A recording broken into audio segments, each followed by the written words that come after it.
বাংলাদেশের অভ্যন্তরীণ বিষয়ে হস্তক্ষেপ থেকে বিরত থাকার দাবিতে লং মার্চ করছে বাংলাদেশের প্রধান রাজনৈতিক দল বিএনপির ৩ সংগঠন। বুধবার ঢাকার নয়াপল্টনে বিএনপির কেন্দ্রীয় কার্যালয়ের সামনে থেকে সকাল ৮টায় এই লং মার্চ শুরু করে ছাত্রদল, যুবদল এবং স্বেচ্ছাসেবক দল। বাংলাদেশের সর্বস্তরের ছাত্র, যুবক এবং স্বেচ্ছাসেবী জনতাকে এই লং মার্চে অংশগ্রহণের আহ্বান জানানো হয়েছে।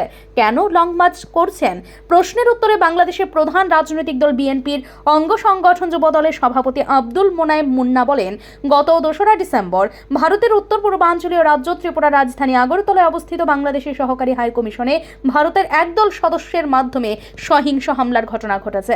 বাংলাদেশের জাতীয় পতাকা অবমাননা করেছে। আমরা ছাত্রদল, স্বেচ্ছাসেবক দল এবং যুব দল মনে করছি বাংলাদেশের কূটনৈতিক মিশনে সহিংস হামলা বাংলাদেশের স্বাধীনতা ও সার্বভৌমত্বের উপর আঘাতের শামিল। যদিও ভারতের জাতীয় পতাকাকে অবমাননার কথা একবারের জন্য বলেনি বিএনপি দলের ৩ সংগঠনের কর্মকর্তারা। এতে করে সমগ্র দেশে ছি রব উঠেছে। Bureau report, digital Tripura. সেই কৃতদাসীর কারণে বাংলাদেশে একটি ফ্যাসিবাদী সরকারকে ভারত আশ্রয় দিয়েছে, প্রশ্রয় দিয়েছে। বাংলাদেশের মানুষের ভোটাধিকার হরণ করেছে, গণতন্ত্রকে বিরোধিত করেছে। আমরা বলতে চাই, প্রতিবেশী রাষ্ট্র হিসেবে তোমাদেরকে আমরা অস্বীকার করতে পারবো না, কিন্তু রাজনীতির সকল শিষ্টাচার মেনেই তোমাদেরকে চলতে হবে।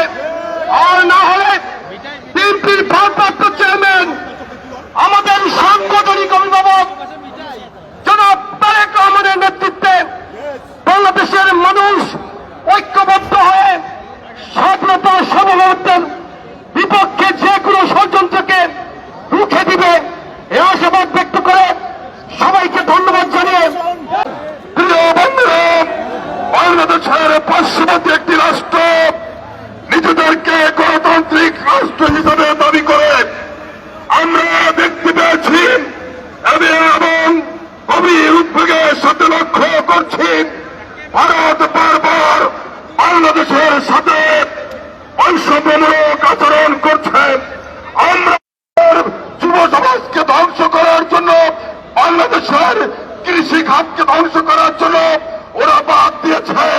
আজকে আমরা পানির অভাবে আমাদের কৃষিকাজ ঠিক মতো করতে পারি না।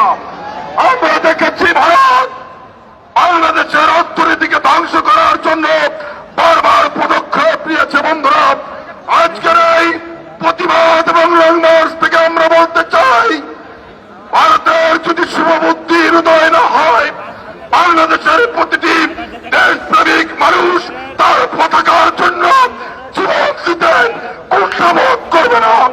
বারবার বাংলাদেশের মানুষ প্রতিবাদ করছে। বাংলাদেশের মানুষ ৩০ লক্ষ মানুষের রক্তের বিনিময়ে অর্জিত স্বাধীনতা, প্রিয় পতাকাকে রক্ষা করার জন্য বাংলাদেশের প্রতিটি ইঞ্চি ভূমি